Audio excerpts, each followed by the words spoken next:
सीता की खोज में राम और लक्ष्मण को एक स्थान पर सीता द्वारा फेंके गए आभूषण मिलते हैं। इससे उन्हें ज्ञात होता है कि वे सही दिशा में आगे बढ़ रहे हैं।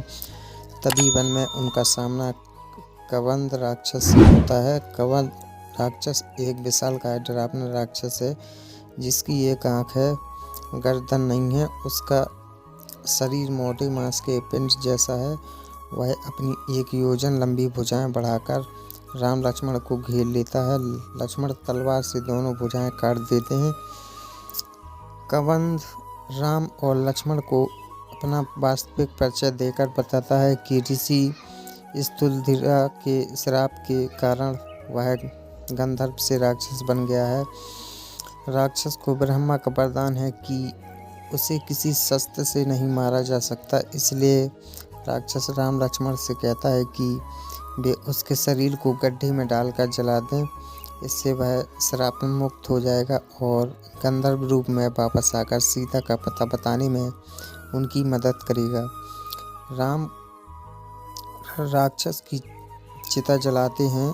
श्राप मुक्त गंधर्व धनु प्रकट होता है और राम को रावण के कुल के बारे में बताता है और परामर्श देता है कि दक्षिण की ओर जाने पर उन्हें ऋषिमुख पर्वत पर वानर राज सुग्रीव मिलेंगे।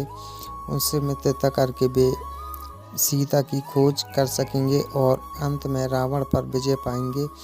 गंधर्व यह भी कहते हैं कि सुग्रीव तक जाने का संपूर्ण मार्ग उन्हें भीलनी सबरी दिखाएगी जो मतंग ऋषि की शिष्या और है।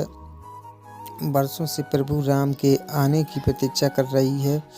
सबरी हर रोज वन में पुष्प चुनकर अपनी कुटिया के मार्ग पर बिछाती है। उसे विश्वास है कि एक न एक दिन उसके प्रभु राम के चरण उसकी कुटिया में पड़ेंगे।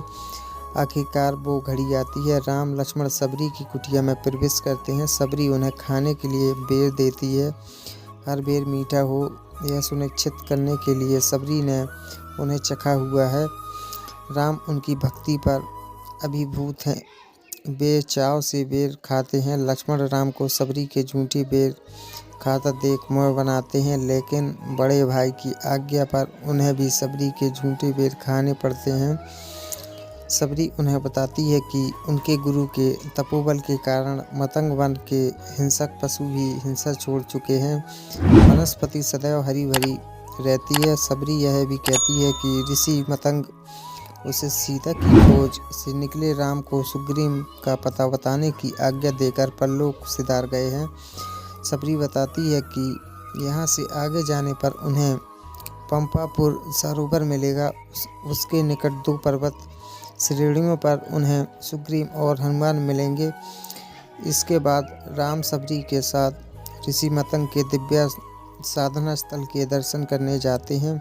राम सबरी की प्रार्थना पर उसे भक्ति ज्ञान देते हैं। सबरी राम की आज्ञा लेकर यहाँ से परम धाम की ओर प्रस्थान करती है। इस प्रसंग के साथ रामायण के अरण्यकांड का समापन होता है। अंत में रामायण सागर सबरी प्रसंग का उल्लेख करते हुए सीख देते हैं कि यदि यह देश रामायण को मानता है तो यहाँ ऊंच नीच और जात पात की बात नहीं की जानी चाहिए।